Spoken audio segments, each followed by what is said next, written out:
to kick off, we're standing here in a new grass paddock that was in maize, I believe, Bernard? This is maize for 3 years, 3-year cycle of maize, annual maize. Yep. And it's gone back into perennial 3 weeks ago. Yeah, and a Barenbrug seed, of course. Barenbrug governor seed. Governor, so it's in governor, yeah, good. So we really need to look after this and make sure it lasts as long as we possibly can, Jen. So whether you want to walk us through how we could get the best out of this paddock going forward? One of the big things for me and for new grass in general is actually recognising that new grass is a baby for 18 months. So right now it's literally a newborn baby. So I understand you've already done the weed spray in here? A week ago. Yeah, cool. So perfect, because the weeds are going to be nice and small, and there's lots of great chem reps out there obviously that are going to help you with that. You can either weed spray before the first nip off grazing or after, it doesn't really matter, but before is really good, and a lot of people around here would recommend that. So the big thing is that this is in baby newborn grass right now, and if those of the people watching that have had baby newborn babies will know there's a lot of care and attention required. So the biggest thing is that first nip off graze. So what do you do, Bernard, to manage this from now through to, say winter? Well, the idea is whenever it gets past the pulling stage, yep, we'll send the cows into it for a light grazing. Possibly we'll use a feed pad beforehand to fill them up and then put them onto it for just a light grazing and then take them back off again. Perfect. And then possibly apply nitrogen after that first grazing. Cool, perfect. So what we call that grazing in the agronomy world is the nip off, right? So it's not a real grazing, and you obviously recognise that because you're filling up the animals on the feed pad first.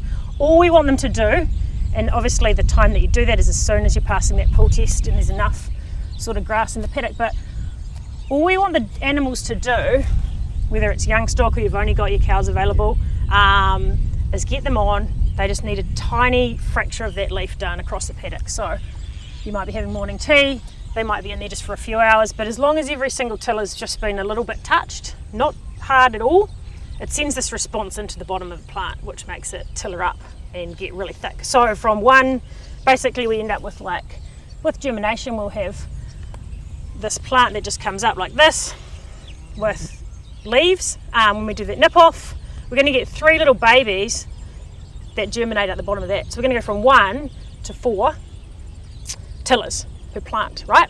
So what happens after the nip off is the paddock basically just goes boomfa, gets thicker. Yeah. That's exactly what's happening there, and that for me is one of the most important newborn activities that we do with our new grass paddocks. That nip off graze. Nothing to do with the animals grazing the paddock at that point. It's not to feed them, it's to set up the new grass. Right. That's number one. If that's missed, you're already going to be on the back foot for the future persistence of this paddock.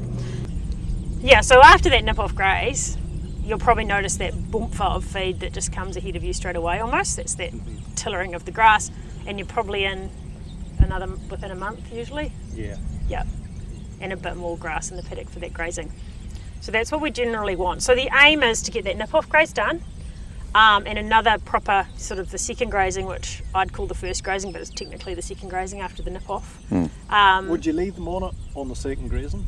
You can do, but you want to make sure they're not going to graze below 6 or 7 centimetres. Yep. So whether that means you only leave them on for a day or half a day at most, and get them off again, and try not to do it in the wet, just those normal basic things. Again, easier said than done, but if it's a new grass paddock, it really, you prioritise on looking after it.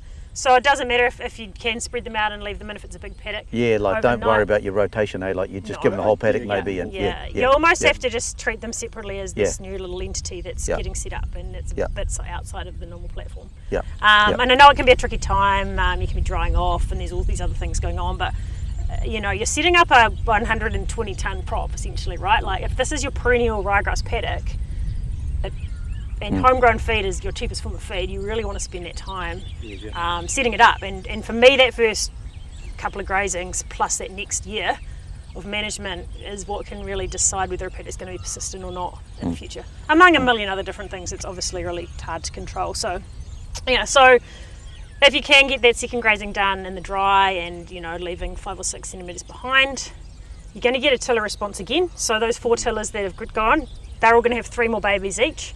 So you're going to have 1 tiller from germination, 4 after that nip off, and then whatever 4 times 3 is, 12 or 13 or something, tillers per plant, which basically means you've got per square metre of ground, you've got more tillers, right? And so the more we've got going into winter, the more, if something goes wrong, we're going to have, it's in springtime, you know, if there's a treading event or some, you know, the rain comes that wasn't forecast in the middle of the night.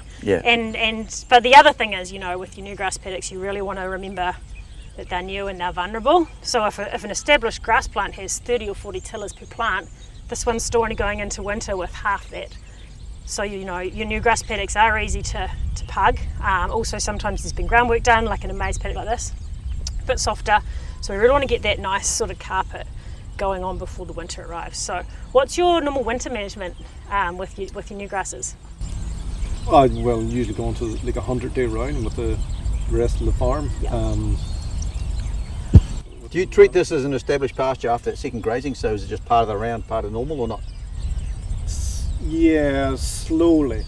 Like if we're in a 100-day round, like we will still go through the reseeds quicker, a lot faster. Yeah, definitely. Yeah.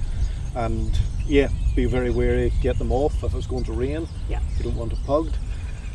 And again, the fertiliser aspect of it after every grazing as well. And that was a good point you made earlier. So tillering, baby daughter tillers, those tillers I talked about growing, they love nitrogen, right? That's their main food source. They get a little bit of nutrient and moisture from mum tiller, but to get bigger and stronger, nitrogen. So doing that is perfect. In little amounts, you don't need much. So Jen, so that's all good. So we've managed it well through the early stages like now, springtime and that.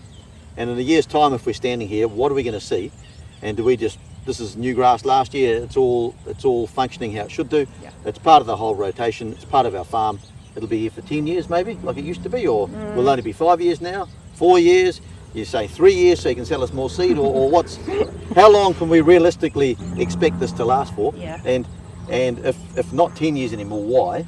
And is part of that to do with climate change? Yeah, I fair. guess. Yeah, so we used to, they used to be bented around, 10 years out of your new grass paddocks. Yeah. We need to be a little bit careful with that because a grass paddock needs to be performing in terms of the yield that it's growing over time. So if it stops performing as well as it could be after 6 or 7 years, that's, could be the chance for it to go back into the cropping rotation. However, if it's performed very well to that point, we know it's still going to have been a very profitable paddock. But as I said earlier, there is no doubt in my mind that we can get 5 or 6 years out of these new grasses at highly stocked farms where we're grazing them regularly.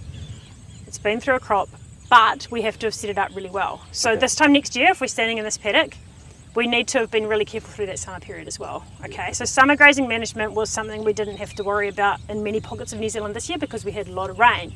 However, last year it was dry. The year before it was dry. Now, summer overgrazing, actually in my mind is a lesser evil than spring undergrazing. A lot of people think summer overgrazing is the big tricky one, but it is. So summer overgrazing is about as soon as pastures stop growing, don't graze them. Now you're lucky here, you've got the feed pad and some board and feed you can do. Not everyone's got that option, but hopefully they've got a summer plan for summer crop or whatever it might be. If we can stay off pastures through the summer if they're not putting up a leaf, because leaf growth requires moisture in the right temperature, so moisture's limiting in summer. If it's not putting up a leaf, don't put the animals in there to change scenery. Stay away. Nice for them maybe, but they're just going to trample and hurt it. If we can stay off until that rain comes, as soon as that rain comes, boom, the paddock recovers really quickly. Whereas if we've been over it, it's not going to recover very quickly. We'll get tiller death. That's going to thin out this 1-year-old pasture again, right? So that's why I said earlier 18 months, okay? So you need to get through that first spring, having done all the good nip off and winter management, through that summer, which may or may not be very dry and awful, and we should not expect anything less than a hot and dry summer. And then the next winter, it's still not going to be as tilled as your best old paddock down the back there. So managing it well for that entire time. Now, once it's at that 18-month birthday, you can graduate to primary school. And then we can just start to follow those normal rules that we had before, right? Graze at the right stage, down to even residuals, repeat. As much as we can, we're not going to get it right all the time. Use the tools in the toolbox when we don't get it right, topping or silage or whatever it might be. If we can do that most of the time and we've controlled the weeds, the fertility's good, chances are you're going to have a paddock that persists for 6 or Okay. 7 years. Okay. There's so much that can go wrong every time you put animals in a paddock. And a new grass paddock is going to be grazed more frequently than Yeah. a paddock that's maybe old and persisting, but not, it might be getting 7 grazings a year. This paddock might be about to get 10. Every time the animals come in, they're the biggest pest to the pasture itself, and there's more chance of things going wrong. So I think there's a lot at play, but these new modern ryegrass genetics and all the seed companies are doing a good job in their plant breeding, have got the ability to persist well, but people like myself have to do a better job at educating that it's like a Ferrari that requires servicing regularly and checking Yeah. under the bonnet to make sure everything's Yeah. all right, Yeah. than just being like, here you go, Yeah. she's your Yeah. old Toyota Corolla from uni. Yeah. That was an awesome car that I had. But it kept going to like 400,000 Ks. So we've just got to recognise what we're dealing with, and weeds and fertility as well as pasture management are all really important. So it's really that first 18 months, that's where all the risk is. If you get, Big risk, If yeah. you get that right, the risk is greatly lessened after that. Yeah, But you it's gotta just get a that. setup. Yeah. Yeah. And it Yeah. sounds like you're doing everything in your power here. What about your first spring of your new grass paddocks? How's the management? What do you do there? Will that be closer to just the same as the rest? Yeah. Yeah. Yeah. And what are your sort of pasture management guidelines, I guess, on farm here? Well, we usually try not to go much faster than a 25-day round. Yeah. Just to keep cover on the farm. yeah. Yeah. Don't eat it down too low. We've went round fast in previous years, and we just left ourselves with a very low cover. Yeah. You sort of build yourself into a hole. So we're sort of trying to avoid that. We've got the feed pad, we've got the supplements, so we can back up. If we are getting low on feed, we can always manage that. Yeah. And try not to overgraze. Yeah. Is probably the Yeah. biggest thing. So for us. sort of consistent residuals as an aim. 1500. Yeah, we do regular farm walks Cool. to try Perfect. and keep on top of it and Yeah. Nice. know what we're leaving behind. Yeah. If it gets well, can we cut this for silage? Yeah, great question. And people always ask, can I take silage off my new grass paddocks? And, you'll hear lots of people say, no, you can never do that. There's 2 rules of grazing management or pasture management, which may include occasionally bringing a tractor in, which is very helpful. Graze at the 2.5 to 3 leaf stage. So that essentially means before canopy closure, or if you get canopy closure, get in there as fast as you can. It's going to be anywhere between 2.5 and say 2,000 kilos a dry meter, depending. But 3 leaves with a leaf growing at its fastest rate in spring is 8 days per leaf. So that's a 24-day round at the fastest. Okay. And you're on 25. You're going That's to get it fine. right, man.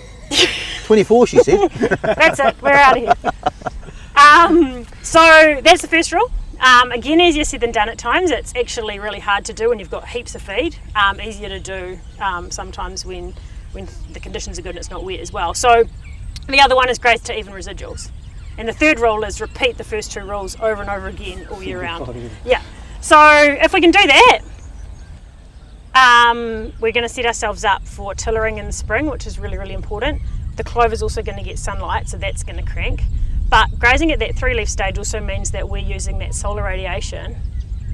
Yeah. That grass grows grass Yeah. to the max. So Yeah. we're going to have to the max. Yeah. I'm sorry, the 80s, aren't I? So it means that if we're doing that, we've got the maximum amount of light energy being captured, and therefore you can be growing the most amount of feed. So when you say, people can get themselves in a hole, and it's really easy to do if you speed up your round too quickly because you haven't got enough solar panels on farm to be capturing that sunlight. Because we not only need pastures to persist, but we need them to grow, so we need yield. We need them to be good quality, which they're not going to be if they get too long and everything underneath starts dying and the clover doesn't survive. And we also need to utilise it. So the best way to utilise pasture is to graze it at the right stage, high quality, down to an even residual, because we know animals will only ever eat down to the residual that was left there last time. So back to the original question, can I take silage when things are getting away? You can, but do not change the rules. So the rules are to graze at the 3 leaf stage, take silage, especially in your new grass paddocks, at the 3 leaf stage. Yeah, right. Yes, it's a light cut of silage. Yeah. The regrowth is really fast. Yeah. The clover survives. Yeah. You get all the daughter tillering. Yeah. Hopefully, if you've done it in spring, you've chopped off below that node at 5 centimetres. So Yeah. there's going to be no seeding in that paddock at all after that. The quality stays high. Yeah. One Yeah. big killer of grass paddocks across the nation is heavy silage cuts. Yeah. Yeah. So if we take a Yeah. heavy cut of silage Yeah. when it's gone way past the 3 leaf stage and we've got canopy closure and the Yeah. clover's all hidden under there, daughter Yeah. tillers aren't getting light in spring, the pasture doesn't persist. Also, what's the regrowth like on a heavy silage Yeah. paddock? Yeah. Not yeah, good, true. right? So Yeah, so 100% new grass, you can take silage, it has to be a light cut of silage. So it's just like instead of grazing it with the cows, you're cutting it with the Yep. mower and picking it up because you've got enough feed ahead of you. So, yeah, And the yeah. other good thing to Yeah. do at times as a management tool is if things are getting ahead of you, you can go in and pre-graze mow. Yes. It just means that that plant's wilted just a little bit. The animals can actually hoover up just a little bit more feed because there's less water. It also means you've set residuals. That's especially good to do, or to take silage, if the previous grazing you didn't quite get that residual that you want. Honestly, the biggest thing is hitting that exact same residual 90% of the time. You're not going to get it every time. Yeah. But Yeah. if you can, you're going to get that tillering and the thickening up. The whole idea of pasture management is keeping a thick sward. Gaps come, weeds come, pasture starts to run out. So.